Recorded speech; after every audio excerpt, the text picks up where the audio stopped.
नमस्कार दर्शकों, खबरों की खबर कार्यक्रम में आप सभी का एक बार फिर से स्वागत है। इस बार हम 31 दिसंबर को मनाए जाने वाले जश्न न्यू ईयर के बारे में विस्तार से चर्चा करेंगे और जानेंगे कि इस दिन को मनाने से हमें क्या लाभ और हानि होती है, तथा साथ ही हम 25 दिसंबर को मनाए गए ईसाई धर्म के सबसे बड़े त्योहार क्रिसमस के बारे में भी चर्चा करेंगे।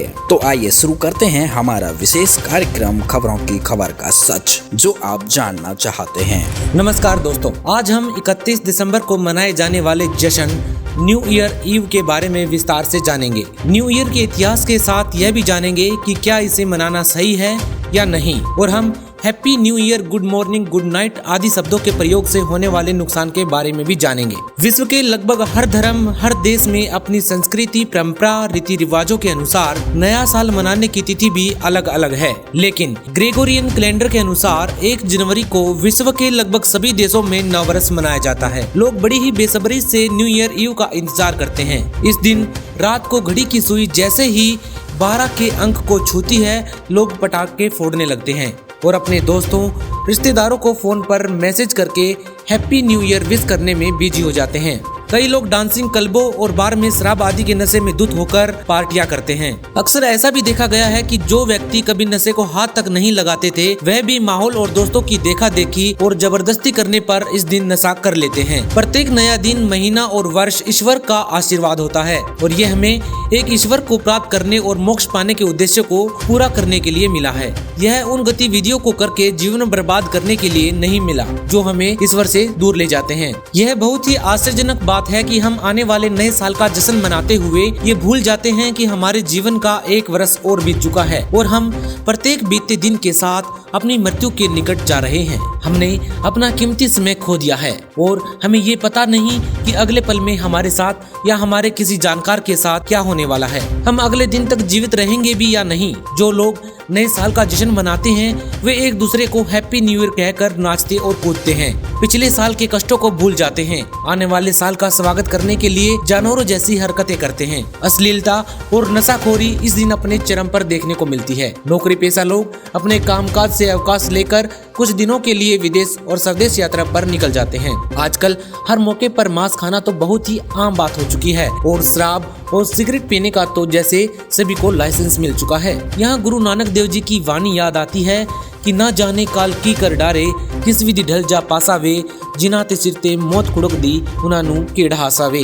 हैरानी की बात तो ये है कि इस एंजॉयमेंट में वे लोग भारतीय संस्कृति, सभ्यता और मर्यादा का कोई पालन नहीं करते। वे अंधाधुंध पश्चिमी सभ्यता और संस्कृति को फॉलो कर रहे हैं। प्रत्येक महीने में तरह तरह के खास दिन होते हैं। पूरा साल कैसे सुख दुख की धूप छांव में बीत जाता है, पता ही नहीं चलता। लोगों की मानसिकता केवल लाइफ को कैसे एंजॉय करना है, यहीं तक सीमित हो चुकी है। हिंदू के लिए भगवान के मंदिर तक पहुंचकर घंटा बजाना, हाथ जोड़ना, शिवलिंग पर जल चढ़ाना और अपने परिवारजनों के लिए शारीरिक, भौतिक और आर्थिक सुविधाएं मांगना ही सब कुछ है। सिखों के लिए गुरुद्वारे जाकर गुरु ग्रंथ साहिब जी के आगे शीश नवाना, जगह जगह पर लंगर लगा देना या गुरुद्वारे में सेवा करके आना ही बहुत बड़ी सेवा करना है। ईसाइयों के लिए चर्च में जाकर कैंडल जलाना, प्रेयर करना, अपने पापों को जीसस की मूर्ति के आगे खड़े होकर कन्फेस करना ही सब कुछ है। मुस्लिम भाई बहनों के लिए 5 समय की नमाज पढ़ लेना, अपनी कमाई में से 10वां हिस्सा निकालकर मस्जिद तक हो आना मुस्लिम होने के नाते काफी है। यहाँ तक कि आधे से ज्यादा लोग ये भी नहीं करते। सच तो ये है कि हम जिंदगी और परमात्मा दोनों की अहमियत नहीं समझते। आप स्वयं विचार कीजिए कि क्या हम सब के इंसान होने का केवल इतना ही फर्ज है? 84 लाख योनियों के जीवन में जन्मते मरने के बाद एक बार यह दुर्लभ मनुष्य जन्म मिलता है, और वो भी हम नाच गा कर, नशा करके, जीव हत्या करके पेट भरने और मनमानी भक्ति को सही मानकर बर्बाद कर देते हैं। आइए अब जानते हैं कि न्यू ईयर के मौके पर की जाने वाली क्रियाओं से क्या क्या नुकसान होता है। अधिकतर लोग 31 दिसंबर को नाचना, गाना और पार्टी करते हैं। इस दिन को वह सब कुछ भूलकर भरपूर एंजॉय करना पसंद करते हैं। वर्तमान समय में पूरे विश्व पर कोरोना वायरस का साया छाया हुआ है। कोरोना के कारण अब तक विश्व भर में लाखों लोगों की जानें जा चुकी हैं। प्रतिदिन न जाने कितने ही लोगों की अलग अलग कारणों से भी मृत्यु हो रही है। हर रोज किसी का भाई, बहन, पिता, बेटा, चाचा, ताऊ, भतीजा, पड़ोसी, दोस्त आदि अपनी अंतिम श्वास ले रहे हैं। ऐसे में कोई मैयत मनाता है तो कहीं कोई पशु की तरह जश्न। पहले के जमाने में यदि किसी के घर में मृत्यु हो जाती थी तो 1 साल तक उसके घर में कोई त्योहार नहीं मनाया जाता था। लेकिन किसी के दुख दर्द में शामिल होना तो दूर की बात है, अब एक दूसरे से सहानुभूति भी नहीं दिखाते। अखबारों और न्यूज चैनलों में अक्सर ऐसा भी देखने और पढ़ने को मिलता है कि 31 दिसंबर को शराब के नशे में कार चलाने से किसी की मौत हो गई। 31 दिसंबर को कहीं किसी जगह किसी लड़की का बलात्कार हो गया। पार्टी करते समय पुलिस ने सैकड़ों लोगों को ड्रग्स के साथ गिरफ्तार किया। ऐसी खबरें हम हर साल सुनते हैं, देखते हैं और पढ़ते हैं। आपको ये जानकर हैरानी होगी कि 31 दिसंबर और 1 जनवरी की रात को हर साल नशे के कारण न जाने कितने हादसे होते हैं। एक सर्वे के मुताबिक अमेरिका जैसे देश में इस दिन होने वाली सभी सड़क हादसों में से लगभग 62% हादसे शराब और अन्य नशीले पदार्थों के सेवन की वजह से होते हैं। एक सर्वे के मुताबिक अमेरिका में क्रिसमस, न्यू ईयर और वीकेंड्स के दौरान लगभग 95% लोग शराब का बहुत ही अधिक मात्रा में सेवन करते हैं। केवल मनोरंजन के लिए लोग अंधाधुंध नशीले पदार्थों का सेवन करते हैं। इसके फलस्वरूप अस्पतालों में अल्कोहल पॉइजनिंग के मामले भारी संख्या में बढ़ जाते हैं। न्यू ईयर ईव पर नशा करने में भी भारत अमेरिका से ज्यादा पीछे नहीं है। साल 2019 में न्यू ईयर ईव पर 2000 से भी अधिक सड़क हादसे हुए थे। यही हाल साल 2018 में था, जहां 3000 के करीब सड़क हादसे हुए थे। मुंबई, दिल्ली और बेंगलुरु जैसे बड़े शहरों में प्रतिवर्ष एक ही रात में 500 से भी अधिक सड़क हादसे देखे जाते हैं। नए साल पर रात 12 बजते ही लोग एक दूसरे को हैप्पी न्यू ईयर कहकर बधाइयां, शुभकामनाएं और आशीर्वाद देते हैं, परंतु ऐसा कहकर होने वाले नुकसान से भी अनभिज्ञ रहते हैं।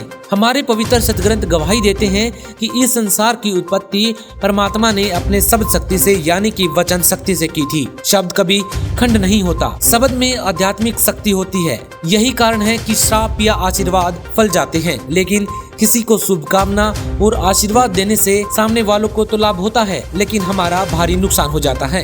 अज्ञानतावश लोग ऐसे त्योहारों पर good morning, good night, happy new year, happy Diwali आदि कहकर अपनी आध्यात्मिक ऊर्जा का नाश करते हैं। ये तो ऐसा हो गया कि मानो दूसरे की गाड़ी में हवा भरने के लिए अपनी ही गाड़ी के टायर से हवा निकाल दें। इसके अतिरिक्त नशा, मांसाहार, नाच, गाना और पटाखे आदि फोड़कर जश्न मनाने से परमात्मा का संविधान टूटता है और हम घोर पाप के भागी बन जाते हैं।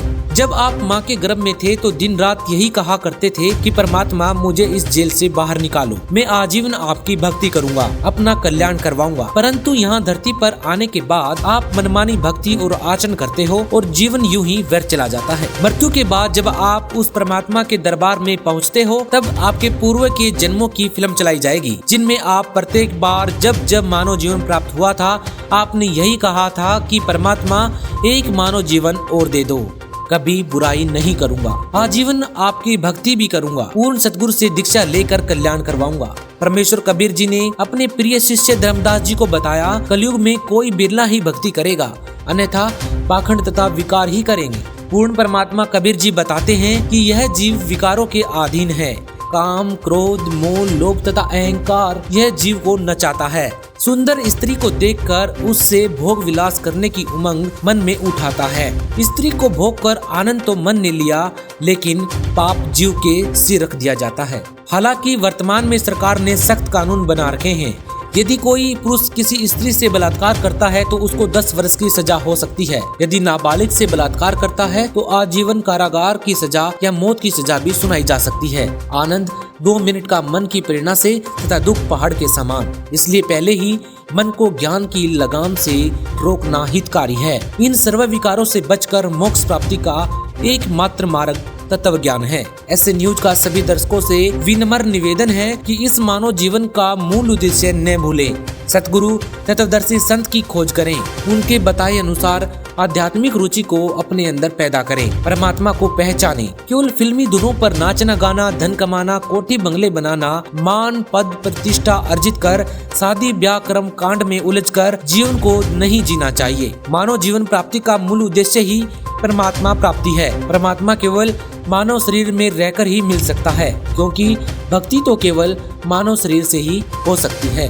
तो दोस्तों, इस पड़ताल में आपने देखा कि लोग कैसे नए साल पर फालतू का डमडमा करते हैं। न्यू ईयर के नाम पर फिजूल के खर्चे और समय बर्बादी के साथ अपने मनुष्य जीवन को बर्बाद कर रहे हैं। लोगों को संत रामपाल जी के सत्संग सुनकर समझना चाहिए कि एक काल का लोक है जिसे मृत्यु लोक कहते हैं। यहाँ ना तो पुराने साल में कुछ मिला, ना नए साल में कुछ मिलेगा। खाली हाथ आए थे, खाली हाथ ही जाना पड़ेगा। इसलिए अपने खो रहे संस्कारों के साथ भारतीय संस्कृति को बचाने के लिए संत रामपाल जी महाराज जी की शरण ग्रहण करें। अब शुरू करते हैं दूसरी पड़ताल। तो अब बात करते हैं 2 दिन पहले मनाए गए क्रिसमस की। हर साल की तरह इस साल भी करोड़ों लोगों ने क्रिसमस मनाया। प्रत्येक धर्म के लोग क्रिसमस को लेकर उत्साहित रहते हैं। लोग बिना जाने और समझे अज्ञानता में केवल मनोरंजन के लिए ही सभी धर्मों के शास्त्र विरुद्ध त्योहार मनाते हैं। आमतौर पर अधिकतर लोग त्योहारों के पीछे छिपी दंत कथाओं पर भी विश्वास कर लेते हैं। आज मानव समाज पढ़ा लिखा है और ऐसे में मानव को चाहिए कि अपने पवित्र सदग्रंथों को पढ़े और उनके अनुसार ही अपने जीवन के कर्म करें, न कि कल्पित कथाओं के आधार पर त्योहार आदि को मनाएं, क्योंकि मानव समाज इनसे होने वाले लाभ और हानि से बिल्कुल भी परिचित नहीं होते और ऐसा करके अपना अनमोल मनुष्य जीवन नष्ट कर रहे हैं। ऐसे न्यूज की टीम ने क्रिसमस त्योहार की अच्छे से पड़ताल करने के लिए ईसाई धर्म के पवित्र ग्रंथ बाइबल की पड़ताल की। हमने पवित्र बाइबल में से जीसस के जन्म एवं मृत्यु तथा क्रिसमस त्योहार का भी इतिहास जाना। तो चलिए एक एक करके बाइबल के तथ्यों को आपके सामने प्रमाण सहित पेश करते हैं। बाइबल में लिखा है कि जीसस भगवान के पुत्र थे, जो कि एक संदेशवाहक के रूप में धरती पर आए थे। लगभग 2020 साल पहले की कथाओं के अनुसार भगवान ने अपने एक दूत गैब्रियल को मैरी नाम की एक महिला के पास भेजा, जो नासरत में रहती थी। मैरी की उस समय जोसेफ नाम के एक शख्स के साथ सगाई हो रही थी। गैब्रियल नाम की परी ने मैरी को बताया कि भगवान उससे बहुत प्रसन्न है और वह पवित्र आत्मा से गर्भवती हो जाएगी और भगवान के पुत्र को जन्म देगी, जिसे यीशु कहा जाएगा। जीसस का जन्म कौन सी तारीख को हुआ था, उस बारे में कई मतभेद है। हालांकि दूसरी सदी में एक विश्वविख्यात चर्च द्वारा जीसस का जन्म 25 दिसंबर को घोषित कर दिया गया, जिसके बाद से क्रिसमस का पर्व मनाया जाने लगा। तो आइए अब जानते हैं कि क्या क्रिसमस जैसे किसी त्योहार का वर्णन पवित्र बाइबल में लिखित है। क्रिसमस की विश्वव्यापी स्वीकार्यताओं के बावजूद सबसे पहली और महत्वपूर्ण बात यह है कि ईसा मसीहा के जन्मदिन को मनाने के लिए बाइबल में इसका कहीं पर भी उल्लेख नहीं किया गया। इसके अलावा जीसस का कोई भी शिष्य बाइबल में अपना जन्मदिन मनाते हुए रिकॉर्ड नहीं किया गया। इसके अलावा लोगों को इस बारे में भी गुमराह किया जाता है कि क्या ईसा मसीहा ईश्वर थे या ईश्वर के पुत्र थे। और इसी की पड़ताल करने के लिए हमने पवित्र बाइबल का अध्ययन किया और सैकड़ों जगहों पर स्पष्ट लिखा पाया कि जीसस भगवान के पुत्र थे। पवित्र बाइबल के हेब्रू 1:5, मैथ्यू 17:5, मार्क 1:11, ल्यूक 20:13 और अन्य कई स्थानों पर स्पष्ट लिखा है कि यीशु भगवान के पुत्र थे। दोस्तों, विचार कीजिए कि पूर्ण परमात्मा तो अजन्मा है। वो कभी भी जन्म और मृत्यु के चक्र में नहीं आता, ना ही कभी माता के गर्भ से जन्म लेता है और ना ही कभी अपना शरीर छोड़कर मृत्यु को प्राप्त होता है। और इसी की गवाही हमारे पवित्र वेद भी देते हैं। वेद बताते हैं कि पूर्ण परमात्मा एक शिशु रूप में कमल के फूल पर प्रकट होते हैं। वे अपने निज धाम सतलोक से चलकर शह शरीर आते हैं और शह शरीर ही वापस जाते हैं। उनका जन्म कभी भी माता के गर्भ से नहीं होता। जीसस का जन्म माता के गर्भ से हुआ था, यानी कि ये स्पष्ट है कि जीसस भगवान नहीं थे। इसके अलावा पवित्र बाइबल में भी प्रमाण मिलता है कि पूर्ण परमात्मा का नाम कबीर है। ऑर्थोडॉक्स जेविश बाइबल ईओव 36:5 और जेनेसिस 1:20 में स्पष्ट लिखा है कि जिसने 6 दिन में सृष्टि रची और 7वें दिन विश्राम किया, वह भगवान कबीर है। ईसा मसीहा जी के बारे में परमात्मा बताते हैं कि वही महादेव, वही मोहम्मद, ब्रह्मा आदम कहिए, कोई हिंदू कोई तुर्क कह के एक जमी पर रहिए। वही मोहम्मद, वही महादेव, वही आदम, वही ब्रह्मा, दास गरीब दूसरा कोई नहीं, देख अपने घर माँ। परमात्मा बताते हैं कि पवित्र मुसलमान धर्म के प्रवर्तक हजरत मोहम्मद जी शिव जी के लोक से आए थे। वह शिव के अवतारगण थे। वही यहूदी धर्म के प्रवर्तक हजरत बाबा आदम जी श्री ब्रह्मा जी के लोक से आए थे। वह उनके ही अवतार गण थे। और पवित्र ईसाई धर्म के प्रवर्तक ईसा मसीहा जी विष्णु लोक से आए हुए अवतार गण थे। ईसाई धर्म के त्योहार जैसे कि हैलोवीन, ईस्टर और क्रिसमस में लोग भारी मात्रा में मांसाहार करते हैं। वे मानते हैं कि ईसाई धर्म में मांसाहार करना गलत नहीं, जबकि पवित्र बाइबल के जेनेसिस 1:29 में सर्व उत्पादक प्रभु ने सभी मानव और जीव जंतुओं को शाकाहारी रहने का आदेश दिया है। वर्तमान समय में मांसाहार करने वाले सभी ईसाई पवित्र बाइबल में लिखे भगवान के संविधान का उल्लंघन कर पाप के भागी बन रहे हैं। ऐसे न्यूज ने अपनी पड़ताल में पाया कि क्रिसमस त्योहार का उल्लेख पवित्र बाइबल ग्रंथ में कहीं पर भी नहीं है। इस त्योहार को ईसा मसीहा जी तथा उनके अनुयायियों ने कभी भी नहीं मनाया। यह त्योहार उनके जन्म की यादगार के रूप में उनकी मृत्यु के सैकड़ों वर्ष बाद मनाया जाने लगा। 4वीं सदी में सेंट निकोलस की मृत्यु के बाद इस पर्व पर सेंटा क्लॉज के भेष भी बनाए जाने लगे। इसके अलावा समय के साथ ईसाई इस पर्व पर मांसाहार और शराब पीने जैसे घोर अपराध को भी करने लग गए। इस वीडियो को देखने वाले हमारे सभी ईसाई धर्म के भाइयों एवं बहनों से प्रार्थना है कि कृपया इसे आलोचना मत समझना। ऐसे न्यूज आपको कोई भी अप्रमाणिक तथ्य कभी नहीं दिखाएगा। यदि ईसाई धर्म के लोगों को अपना कल्याण करवाना है तो उनको पवित्र बाइबल में लिखे भगवान के आदेशों का पालन करना होगा और साथ ही एक सच्चे सद्गुरु को ढूंढकर सतभक्ति साधना करनी होगी। वर्तमान समय में केवल जगत गुरु तत्वदर्शी संत रामपाल जी महाराज जी ही एक सच्चे गुरु हैं, जो कि शास्त्र अनुसार भक्ति साधना बताते हैं। ऐसे में इस वीडियो को देखने वाले हमारे सभी भाई बहनों से प्रार्थना है कि इस नए साल में संत रामपाल जी महाराज जी से दीक्षा लेकर अपना कल्याण करवाएं। प्रिय दर्शकों, इस पड़ताल में आपने जाना कि ईसाई धर्म में भी अंधश्रद्धा भक्ति चरम सीमा पर है। पूर्ण परमात्मा की भक्ति न करके यहोवा और जीसस में ही उलझे हुए हैं, जबकि सत्य ये है कि बाइबल में भी प्रमाण है कि ऑलमाइटी गॉड कबीर ही हैं। आज की हमारी दोनों पड़ताल में बस इतना ही। अब शुरू करते हैं स्पेशल वीकली बुलेटिन। वहीं फर्जी टीआरपी घोटाले के मामले में मुंबई पुलिस ने बीआरसी के पूर्व सीईओ को किया गिरफ्तार। इस केस में अब तक 15 लोगों की हो चुकी है गिरफ्तारी। ब्रिटेन से भारत आए 22 यात्री पाए गए कोरोना पॉजिटिव। यूके में कोरोना के नए स्ट्रेन का खतरा देखते हुए नमूनों को एडवांस टेस्ट के लिए भेजा गया। किसानों ने सरकार का प्रस्ताव ठुकराया, संशोधन नहीं, तीनों कानून वापस लेने की रखी मांग। कोविड-19 के नए स्ट्रेन पर काबू पाने के लिए कर्नाटक में 2 जनवरी तक लगाया गया था रात का कर्फ्यू, लेकिन क्रिसमस और 31 दिसंबर को देखते हुए सरकार ने फैसला लिया वापस। वहीं गुरुग्राम और हैदराबाद में ऐप से लोन देने के करोड़ों रुपए के घोटाले का हुआ भंडाफोड़। तेलंगाना पुलिस ने करोड़ों रुपए के कर्ज घोटाले का भंडाफोड़ करते हुए 75 बैंक खातों में जमा 423 करोड़ रुपए किए जब्त। बेंगलुरु के एक निजी अस्पताल में यमन से आपात स्थिति में लाए गए 62 मरीज। अलग अलग बीमारियों से पीड़ित सभी मरीजों को आपातकालीन स्थिति में चल रहा है इलाज। महाराष्ट्र के किसानों को चूना लगाने और कृषि ऋण धोखाधड़ी के मामले में प्रवर्तन निदेशालय ने 255 करोड़ रुपए की संपत्ति को किया जब्त। अमेरिका में एक दिन में अस्पतालों में भर्ती होने वाले मरीजों की संख्या हुई 1.19 लाख। इसी के साथ विश्व में कुल संक्रमितों की संख्या हुई 8 करोड़ के पार। अर्नब गोस्वामी के रिपब्लिक भारत चैनल पर ब्रिटेन में ऑफकॉम की ब्रॉडकास्ट शर्तों का उल्लंघन करने के कारण 20,000 पाउंड का लगा जुर्माना। केंद्र सरकार ने एससी कैटेगरी के छात्रों के लिए स्कॉलरशिप फंड 5 गुना बढ़ाया। अब 5 साल में 35,000 करोड़ रुपए से ज्यादा जारी करेगी सरकार।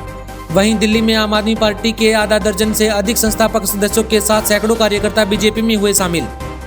ब्रेक्जिट के 4 साल बाद व्यापार पर ब्रिटेन और यूरोपीय संघ के बीच हुआ फिर से समझौता। करीबन 10 महीने की सौदेबाजी के बाद दोनों पक्ष इस समझौते पर पहुंचे। केंद्रीय सड़क परिवहन एवं राजमार्ग मंत्री नितिन गडकरी ने किया बड़ा ऐलान। अब देश में 1 जनवरी से सभी वाहनों के लिए फास्टैग होगा अनिवार्य। भीमा कोरेगांव वर्षगांठ के आयोजन से पहले पुणे जिला प्रशासन द्वारा जिले के 17 गांवों में 30 दिसंबर से 2 जनवरी तक धारा 144 लागू करने का फैसला लिया गया। प्रधानमंत्री नरेंद्र मोदी 28 दिसंबर को देश की पहली चालक रहित मेट्रो ट्रेन को दिखाएंगे हरी झंडी। यह मेट्रो दिल्ली के मेजेंटा लाइन पर चलेगी। जगत गुरु तत्वदर्शी संत रामपाल जी महाराज जी के सानिध्य में बिहार और मध्य प्रदेश में 3 दहेज रहित विवाह हुए संपन्न बिना कोई बैंड बाजा और बारात के महज 17 मिनट में हुई इन अनोखी दहेज रहित शादियों ने एक मिसाल कायम कर दी है। आज की खबरों की खबर में बस इतना ही। अब अगले रविवार नए मुद्दे के साथ मिलेंगे। आप बने रहिए ऐसे न्यूज के साथ, सच जो आप जानना चाहते हैं। धन्यवाद।